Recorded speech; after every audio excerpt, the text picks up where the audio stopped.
Ito yung tatlong ilaw natin sa labas. Lagyan natin to ng wireless remote control switch. Ito yung supply natin na 220 volts.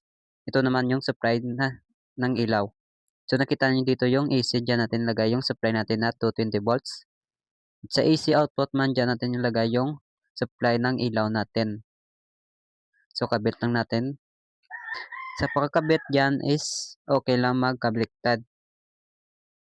So kabit lang natin.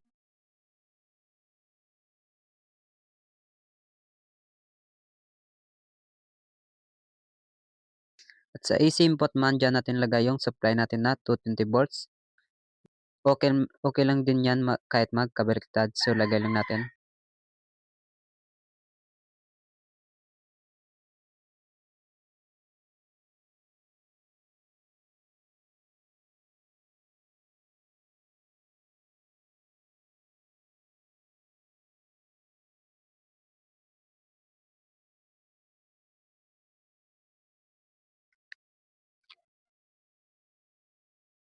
Next, lagyan na natin ng bulb 1, bulb 2, at bulb 3.